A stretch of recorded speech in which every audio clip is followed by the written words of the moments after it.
Before the sidewalk existed, every person who walked through a city was sharing the same strip of ground with horses, wagons, cart drivers, and everything those animals left behind.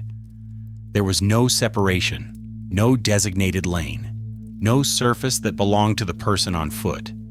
A pedestrian in medieval London or Paris moved through the street the same way a cart did, by negotiating space, second by second, with everything else that was moving. The difference was that the cart had momentum and mass.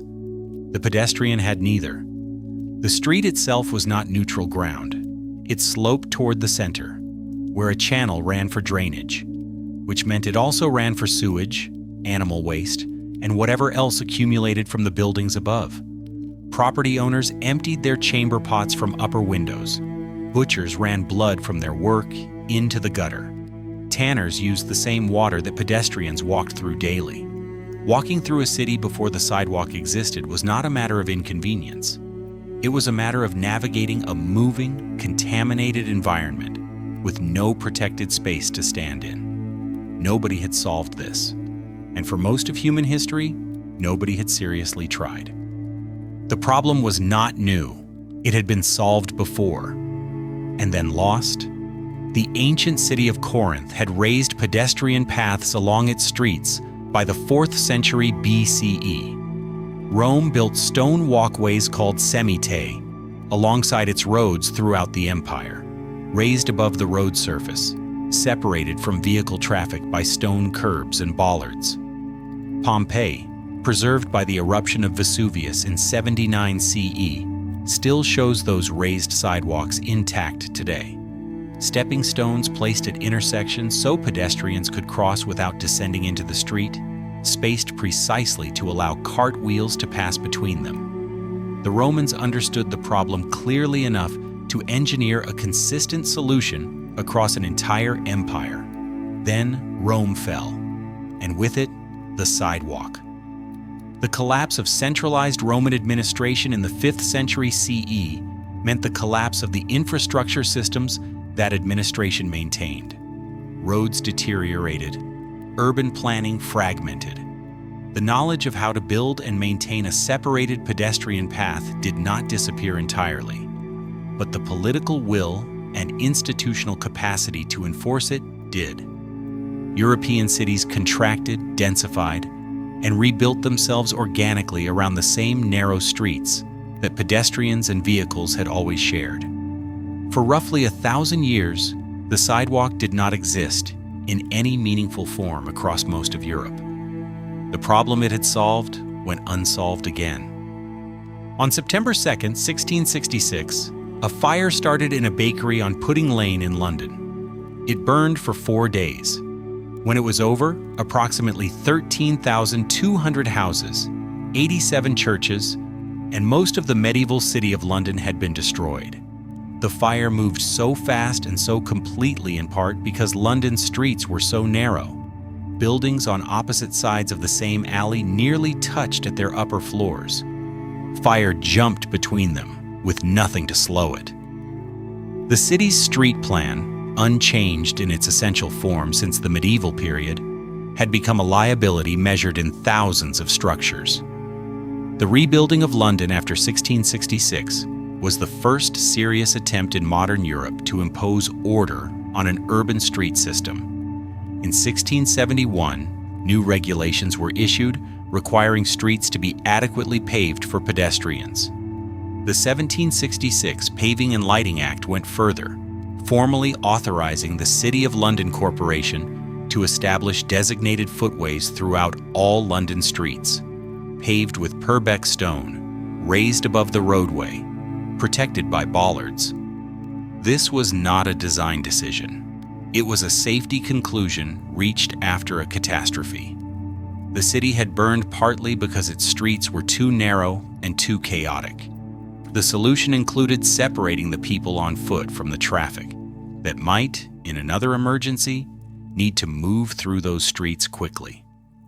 The London footway of 1766 was the direct ancestor of every sidewalk in the modern world, but it was still the exception, not the rule. Most of Europe still had no equivalent.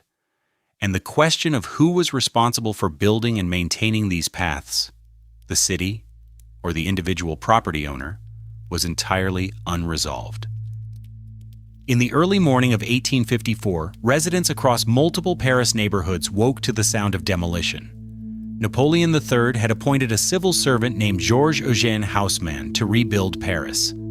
Haussmann was not an architect.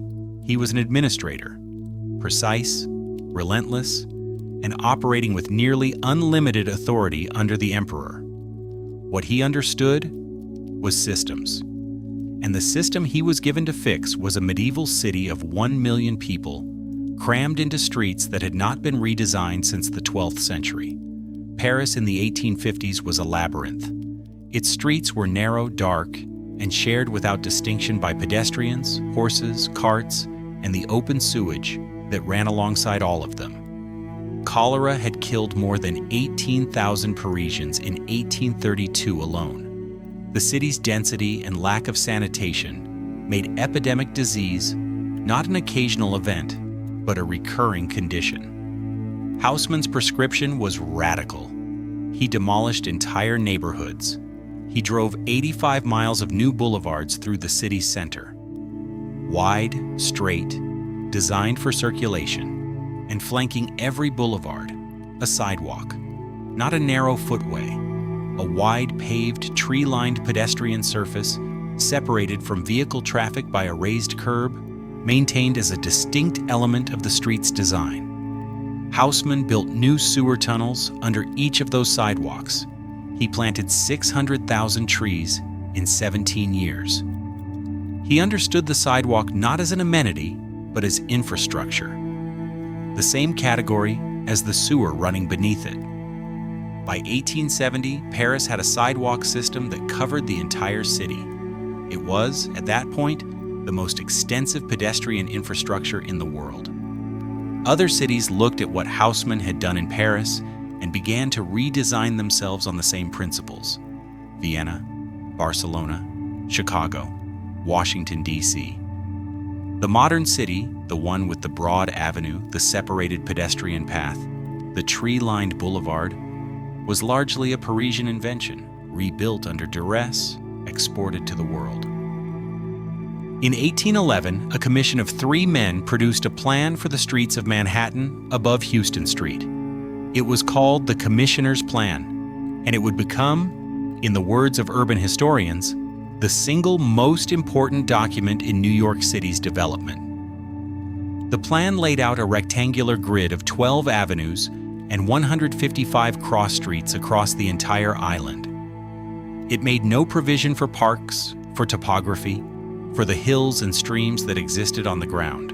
It was a pure administrative decision, a uniform grid imposed on irregular land because uniformity was easier to build, sell, and govern. Sidewalks were not specified in the commissioner's plan. They did not need to be. Prior legislation had already established the principle. Sidewalks were required on all streets, their width proportional to the width of the street. On avenues, 20 feet wide. On standard crosstown streets, 14 feet. And crucially, construction and maintenance were the legal responsibility of the adjacent property owner, not the city. This arrangement, city owns the sidewalk, property owner maintains it, became the American standard. It created sidewalks where development occurred and left them absent where it did not. American cities grew outward with sidewalks on commercial streets and almost none on residential ones. The pedestrian was, in the American system, the responsibility of whoever happened to own the property they were walking past. By the early 20th century, New York began replacing its sidewalk materials with concrete, more durable, easier to maintain, cheaper to produce at scale. Concrete sidewalks spread to every American city within a generation. The material standardized the surface. The property owner maintenance model meant the quality of that surface remained deeply uneven. The sidewalk has never been a neutral surface. In the 19th century, the emergence of wide Parisian-style boulevards transformed the pedestrian path into a commercial space. Shopkeepers set goods along the sidewalk in front of their establishments. Cafes extended tables onto the pavement. The sidewalk became the primary venue for what urbanists would later call street life, the unplanned, informal social interaction that distinguishes a living city from a transit corridor. But access to that surface was not universal.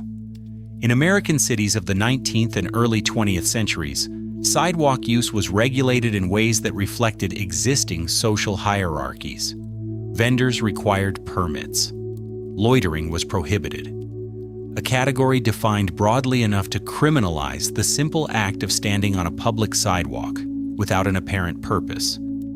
Certain populations were routinely moved off sidewalks by police in cities that had no legal justification for doing so beyond custom and enforcement discretion. The sidewalk existed in law as a public right-of-way. In practice, it functioned as a managed space where access was shaped by who built it, who owned the property beside it, and who the city chose to enforce its rules against. The physical accessibility of the sidewalk was also severely limited. Until the 1940s, virtually no American sidewalk had curb cuts. The sloped transitions from sidewalk level to street level that allow wheelchair access. New York City began incorporating them in that decade. The Americans with Disabilities Act of 1990 finally mandated curb ramps nationally, making them a legal requirement rather than an occasional design choice. A system that had existed in some form for 4,000 years did not become legally required to accommodate wheelchairs until 1990. A sidewalk is not complicated. It is a strip of hard surface, slightly elevated above the roadway, maintained to provide pedestrians with a path that does not require them to share space with vehicles. That description covers a Roman semita from the 2nd century CE and a concrete sidewalk in Chicago from 2024. The solution has not changed in 2,000 years because the problem has not changed. People and vehicles occupy the same streets. If nothing separates them, the people lose. What has changed is who decides the separation exists, who builds it, who maintains it, and who it is designed to serve. Every sidewalk in every city in the world is an answer to the same question. Whose right to move through a city matters enough to pave for? The Romans answered it. Then they left, and the answer had to be found again. It was found in a London fire, rebuilt in a Paris demolition, planned into a Manhattan grid, and mandated in an American disability law passed 124 years after that grid was drawn. The sidewalk under your feet is the result of that process. Ordinary, invisible, and older than most of the cities that contain it.